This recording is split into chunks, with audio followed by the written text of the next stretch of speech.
নমস্কার বন্ধুরা, আজকে রান্না করবো ঝিঙ্গা আলু। কীভাবে রান্না করে দেখুন। এদিকে আলু সিদ্ধ বসিয়েছি, দিয়ে দিচ্ছি লবণ।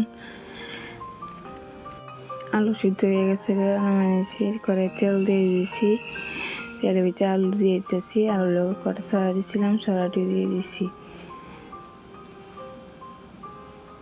দিয়ে দিচ্ছি হলুদ, লবণ দিয়ে উল্টে পাল্টে দিতেছি যাতে মশলাটি গায়ে লাগে।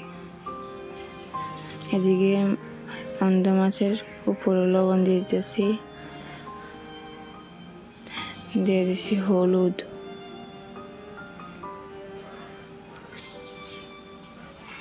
এদিকে আলু ভাজা হয়ে গেছে, হাতটা উলাই দিচ্ছি। নামাই নেব, নামাই নিচ্ছি।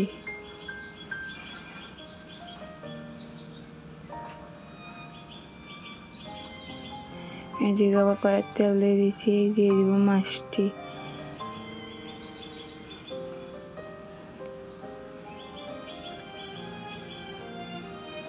মাছ এক পিঠে হয়ে গেছে, উল্টে দিচ্ছি।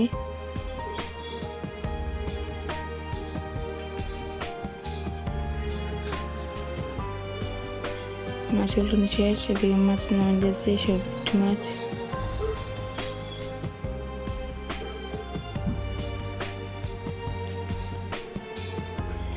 সব মাছ ভাজা হয়ে গেছে।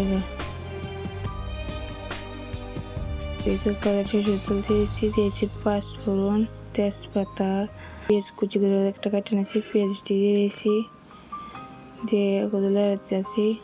এটি মশলা করে নিয়েছি, আদা, হলুদ, লবণ, লঙ্কা গুঁড়ো দিয়ে মশলাটি কত কষাই নিতেছি।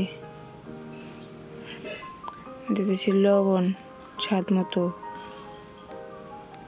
এদিকে ঝিঙে দিয়ে দিতেছি, ঝিঙে দিয়ে মশলার ভিতরে কষাই নেব।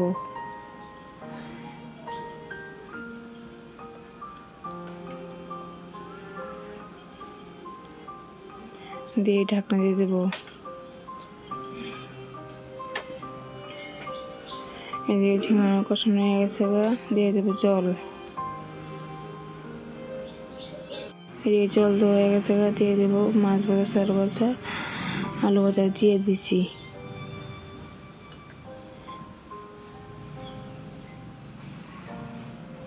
দিয়ে কত লাড়া দিতেছি।